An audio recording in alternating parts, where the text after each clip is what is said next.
Hopi Production Television présente tous les dimanches à l'émission Moment spirituel, L'amour emprisonné. Toute l'histoire du ministère spirituel de la sœur Donna Bélisaire, sa vocation à servir, mise en branle de la congrégation Les Sœurs Rédemptrices de Nazareth, l'expérience de la prison, les sacrifices pour aider les enfants pauvres, l'éclat de la sœur Donna sur la scène internationale. Chaque dimanche, un épisode à Moment spirituel, L'amour emprisonné, avec sœur Donna Bélisaire sur Hopi Production Television.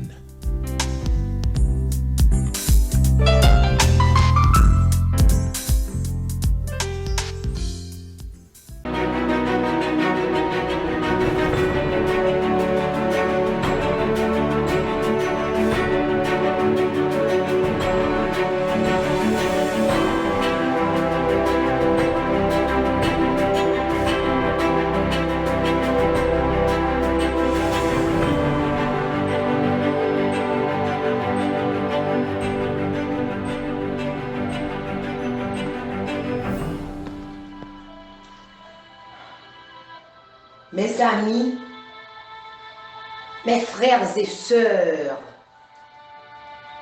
mes fans, mes amours de par le monde, mes enfants,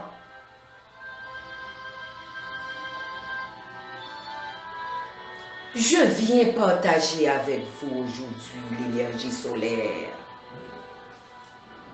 L'énergie solaire qui nous donne l'espoir à chaque matin quand nous nous sommes levés. Les rayons nous disent déjà la vie est là.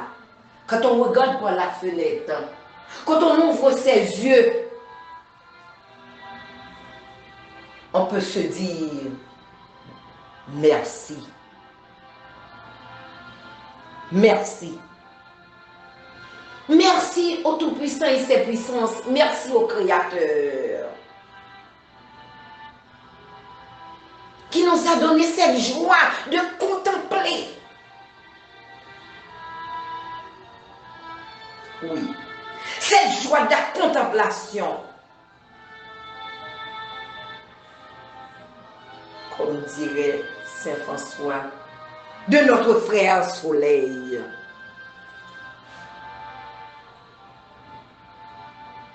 La puissance de ces rayons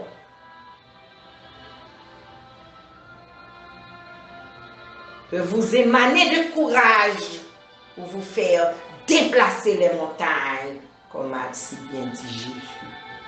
Votre courage et votre foi. Je veux remercier mon ami Georges qui a partagé cette pensée avec moi de Nelson Mandela. Un gagnant est juste un rêveur qui n'a jamais essayé. Oui. Un gagnant est juste un rêveur qui n'a jamais essayé. En dépit de tout, il faut se dire gagnant. Moi, j'ai le plaisir de me dire gagnante. Parce que je ne vais jamais céder. Oui. Ce dimanche que je vous parle là, c'est un dimanche pour la fête des mères haïtiennes en Europe. Je dois saluer toutes les mères à travers le monde. Commencez par moi. De plus, ma plus tendre enfance, j'étais mère. Mère parce que j'ai eu toujours une compassion pour les enfants que je voyais qui souffraient, qui n'avaient pas les mêmes chances que moi. Les enfants qui mouraient de faim.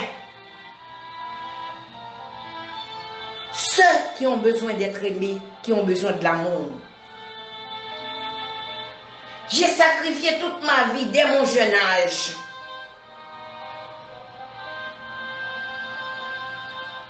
À monter une congrégation à peine dans les 20 ans pour s'occuper de laisser pour compte. pour s'occuper de ceux qui ont besoin de notre amour, de vrai amour, de l'affection, d'attention.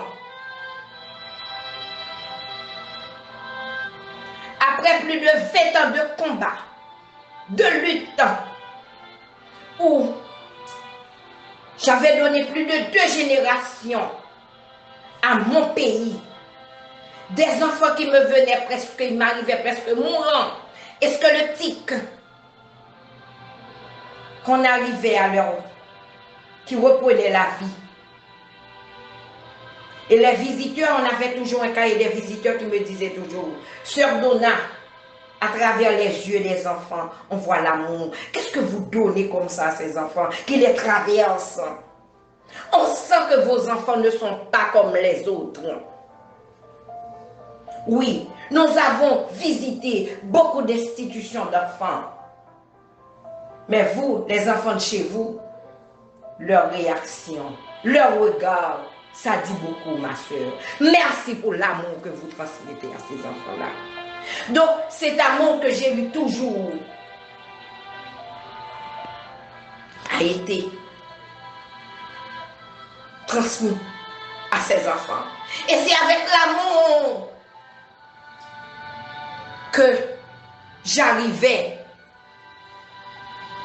à grandir, à encadrer des milliers d'enfants de mon pays. Comme un jeune au Canada a eu à dire sur Donna, tu construis des citadelles avec de la poussière. Oui, c'est avec de la poussière, avec rien. L'amour, la volonté, qui fait que je peux dire, j'ai doté mon pays des citoyens et des citoyennes. La fête des mères dit toujours beaucoup pour moi, oui. Les enfants me fêtaient. Et je disais toujours, chez moi, il n'y a pas d'orphelins, nous avons centre culturel des enfants. Chaque enfant qui arrive à la barrière, à travers moi, l'enfant a père et mère. Nous n'avons pas d'orphelins ici. Nous n'avons pas d'orphelinat. Et voilà. Les laissés pour compte, les sans cœur, les envieux, ont choisi cette date-là, le lendemain de la fête des mères, la même semaine, le 31 mai, pour emporter 70 enfants de chez moi.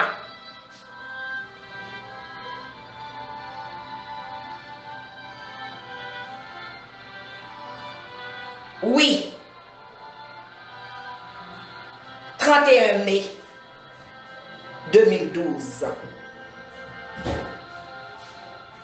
Oui, il y a de cela 10 ans. 10 ans. 10 ans que le tremblement de terre est passé à l'institution. Le tremblement de terre 2010 nous avait sauvés, nous avait sauvegardés. Chez moi, aucun enfant n'avait aucun problème. On avait même des enfants qui avaient de moi. Mais, depuis bien avant, on luttait contre les appâts, les kidnappeurs d'enfants, des étrangers comme des Haïtiens, qui m'enviaient de ce que je faisais. Parce que contrairement, s'il y a une personne qui n'a jamais pris $1 sur la tête des enfants, comme on dit, c'est moi, mon institution. On avait beaucoup de problèmes à cela. On était là, à regarder, à surveiller à cela. Et les rares d'enfants que les parents ont accepté de donner en adoption de chez moi, j'exigeais à ce que je sache où se trouvent ces enfants, qui s'en occupent, dans quelle famille allaient ces enfants. Mais on n'avait rien à voir là-dessus. Parce que je disais toujours que je pourrais toujours contenir tous les enfants du monde. Mon tablier peut toujours contenir tous les enfants du monde. Mon cœur. Donc, ils ont choisi cette date où je n'étais pas là. Je me trouvais jusqu'en Europe pour kidnapper 70 enfants de chez moi. Sous prétexte. Quel prétexte? Sur quel prétexte? Ils ont forcé les enfants à monter dans un autobus. Ils ont encadré toute l'institution avec armes à la main.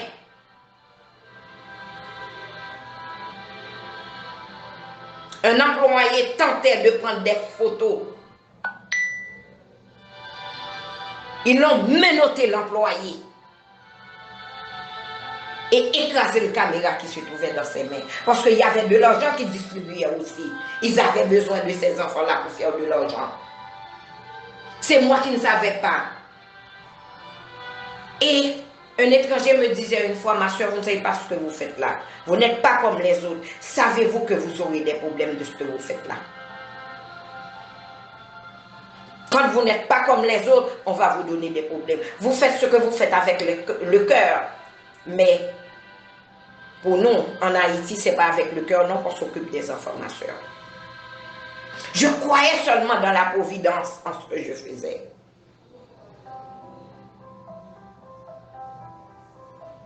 Et pour moi, ce qui était important, j'ai réalisé mon rêve d'enfance. Et voir un enfant qui s'amenait mourant de la malnutrition. Chez nous, les enfants meurent de la malnutrition comme les feuilles qui tombent en automne. Le saviez-vous? Et parfois, on m'amenait les enfants, c'est juste pour faire les funérailles, parce que les parents savaient que c'était déjà trop tard. Parfois, même le manger les tuait. Oh non! Oh non! Après plus de 20 ans, vous êtes venu chez moi, écrire à la plume, emporter ses enfants. Oui. Il y avait des grands, heureusement, qui se trouvaient en école secondaire. À partir de 3e, on était jusqu'à 3e secondaire. Après plus de 20 ans, c'est maintenant que Sœur Donna avait des enfants qui étaient maltraités, qui avaient toutes sortes de choses. Alors que nous recevons des enfants presque mourants, des enfants du sida, de tout. Mais on leur donnait quand même avant leur départ au dernier amour. On les aidait. On arrivait à les faire survivre. J'ai même des enfants sidéens chez moi qui vivent encore. Oui. Oui. Je ne sais pas. Je peux dire aujourd'hui, 10 ans de ce que vous avez fait, j'ai gagné. Je suis une gagnante. Parce que je ne vais pas céder. Vous pouvez continuer à passer toute votre vie à vous dire, Sœur Donna est trafiquée, kidnappe des enfants. Mais c'est jamais la vérité. Tout le monde sait que vous avez menti. Montrez-moi en 28 ans que je voyage combien de fois que j'ai eu un enfant sur le bras. Allez checker dans toutes les ambassades pour voir combien de fois Sœur Donna a dû voyager. J'ai toujours voyagé seule, en 28 ans. Oui. Ce que moi, j'essaie dans mon pays, que j'ai voulu, parce qu'après le tremblement de terre, j'étais fâchée contre eux. Tous ces enfants que les étrangers kidnappaient de chez nous. Et même chez moi, ils ont fait plusieurs tentatives de kidnapping. Jusqu'à arriver à Sherland, où nous avons payé plus de 5 000 $ américains pour récupérer cet enfant d'un étranger. Quel État qui m'a aidé à le faire. Parce que pour moi, la vie d'un enfant est beaucoup. Comme les vents savent chanter. L'enfant, c'est la vie. L'enfant, c'est une fleur. L'enfant, c'est une plante. L'enfant, Léonard, comme le soleil pour l'univers. C'est l'anniversaire de 10 ans. La semaine prochaine, je vais encore vous expliquer l'affaire de Charlotte que les missionnaires ont tenté de kidnapper chez nous. Combien on a été persécutés par des étrangers qui voulaient toujours. Finalement, chez moi, était toujours une institution ouverte. Tout le monde pouvait venir prendre des photos. Combien d'institutions d'enfants qui ont été formées à travers les photos des enfants, des images des enfants de chez moi qu'ils ont eu pour aller faire ailleurs. Finalement, je ne voulais plus avoir des étrangers de chez nous. Entre parenthèses, pas tous. Parce qu'il y a des étrangers vraiment qui viennent dans le pays. C'est vraiment pour guérir leur karma ou pour avec un cœur de compassion, comme aussi moi, comme 1% de chez nous qui s'occupent des enfants. Mais vérité, il y a des étrangers vraiment qui aiment des enfants. Il y a des étrangers qui sont sincères, mais ils ne sont pas tous. Et malgré tout, vous avez l'État qui n'aide pas l'institution, comme mon institution était en train de voir comment encadrer les enfants, empêcher qu'on kidnappe les enfants de chez nous. Oui,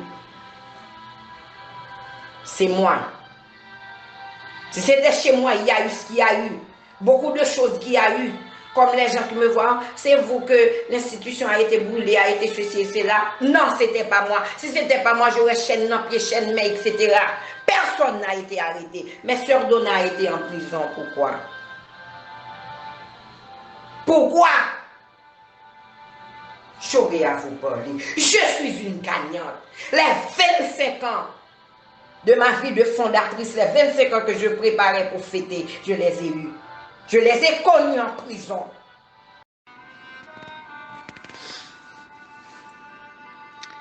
Ce 31 mai 2022, je venais tout juste d'entrer à Paris.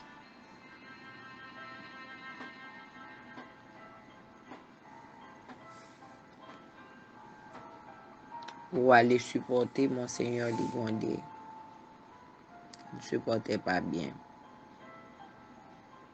Pour un prêtre de Saint-Jacques, de la communauté Saint-Jacques, m'avait contacté. Parce qu'il était rentré en coma. J'ai laissé Haïti, je suis passé par Miami. De Miami pour me rendre à Paris. Le voyage était simplement pour 10 jours.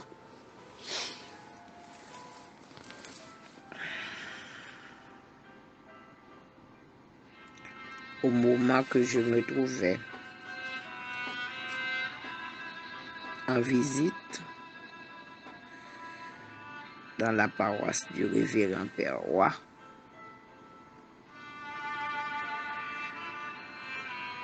quelqu'un de New York m'aurait appelé. Vous savez que l'heure de Paris et de chez nous en Haïti, c'est très difficile. Pour m'annoncer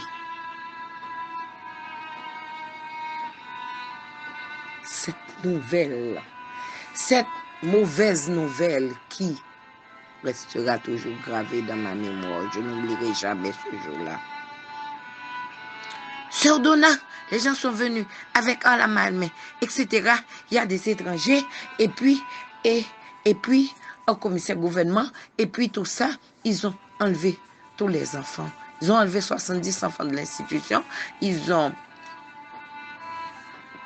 défoncé le bureau, emporté avec eux tous les documents, les dossiers des enfants. Ils ont même failli procéder à l'arrestation d'un employé qui ripostait, qui voulait prendre des photos et vidéos pour vous montrer. Parce qu'il y avait de l'argent qui distribuait, etc. Et il y a des enfants qui ne voulaient même pas monter l'autobus, les ont forcés à monter. Oh non, oh non, oh non, oh non.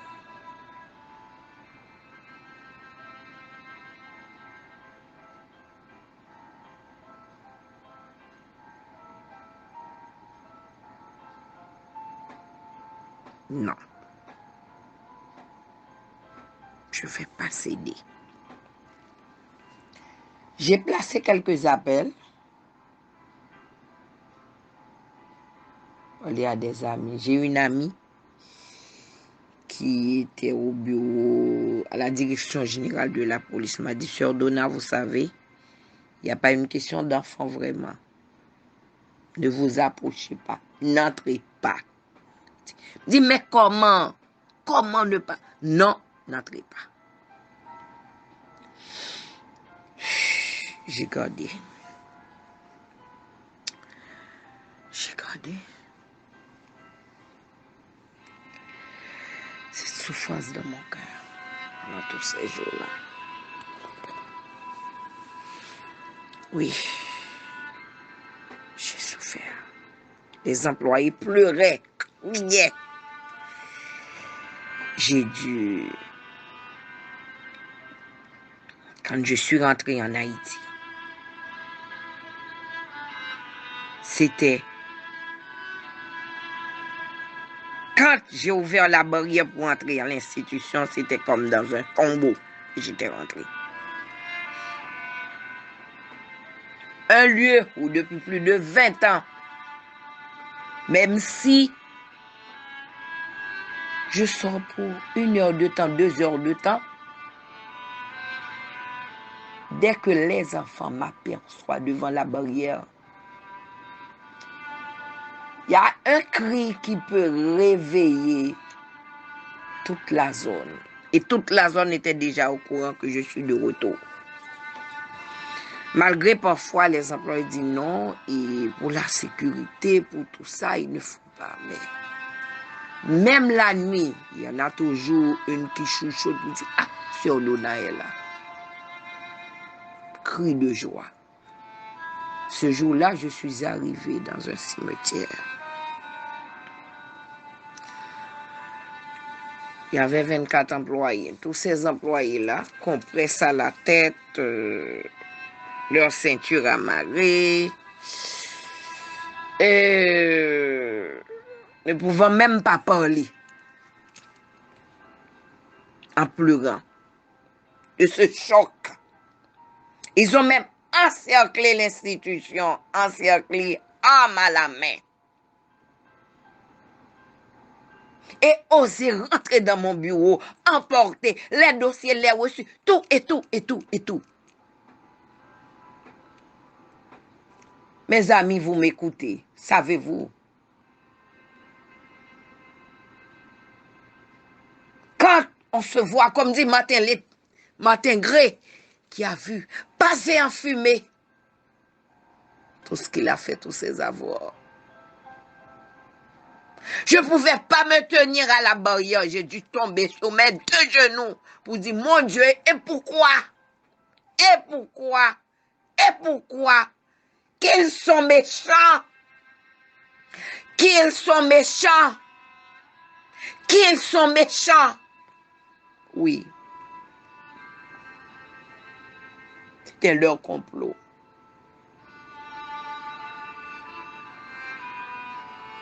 On a beau essayer de voir comment parer ce coup, ils sont arrivés à le faire. Ils savent quand je suis en Europe, je suis trop loin. S'attendaient. Ils ont même leur personne qui leur donne des informations.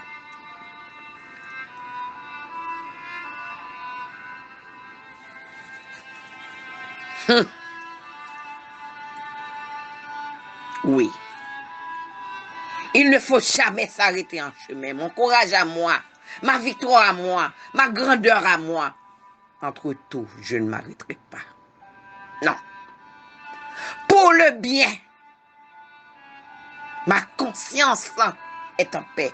Pour le bien que je m'étais promis de faire depuis toute petite. Pour ce rêve d'enfance, je ne m'arrêterai pas. Je le regrette. Je ne vais pas céder.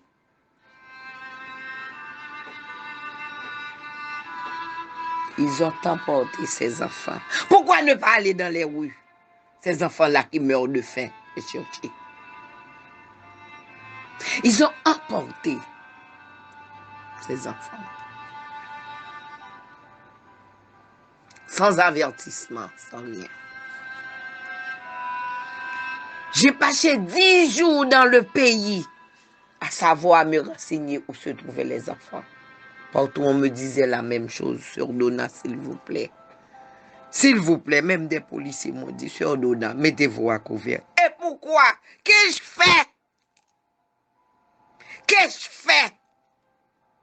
La loi du karma, vous allez payer votre méchanceté. Aujourd'hui, ça fait 10 ans. Je vais toujours me rappeler. Mais c'est avec la tête haute.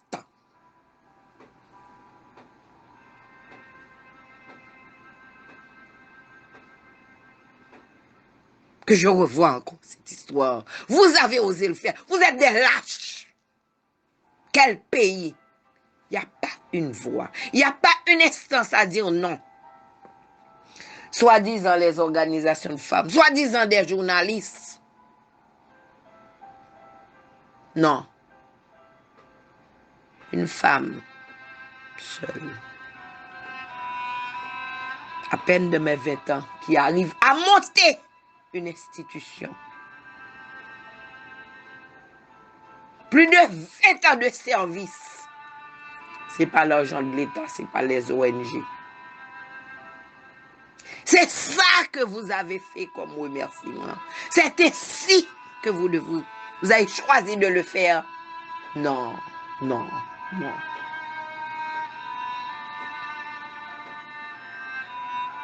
Je ne regrette. Je ne m'arrêterai jamais. Vous ne saurez m'arrêter.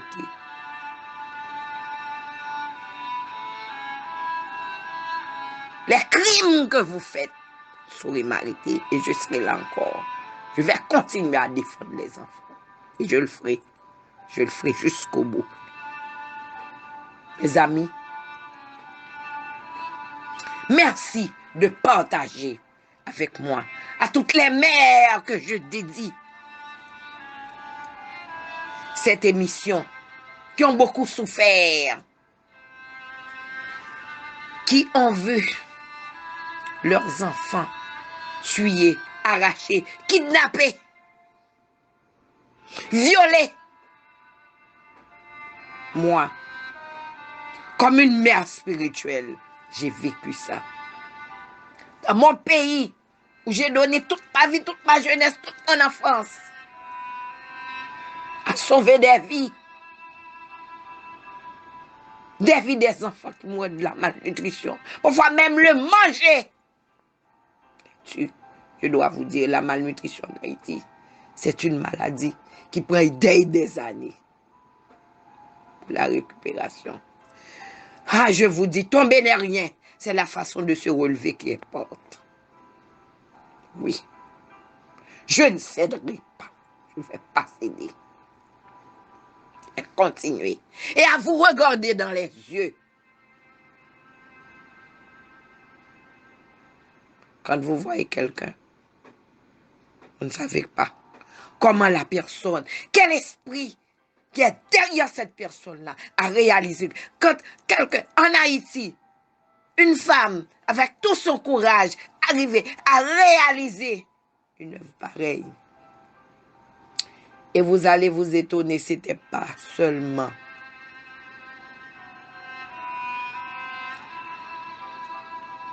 à Port-au-Prince.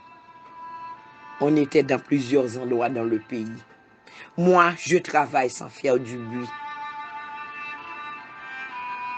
Je crois dans l'investir dans l'humain. Et je vais continuer à le faire. Je vais continuer à le faire. Mes sacrifices rayonnera et ça va rayonner. Je ne le fais pas pour gloire. Je ne fais pas pour des félicitations. Mais mon rêve d'enfance va se réaliser. Et je vais continuer ma marche à accompagner ceux qui ont besoin de moi. Merci. Je vous promets, pendant tout le mois de juin, de vous expliquer les parties les plus dures. J'ai compté les 25 ans de l'institution derrière les barreaux. et vous saurez un peu plus tard. Attendez-moi dimanche prochain. Je dois vous dire aussi, Frère Gloriba ne serait pas au rendez-vous pour son émission. C'est sûr, on va repasser une de ses émissions. Merci de partager. Merci pour le partage.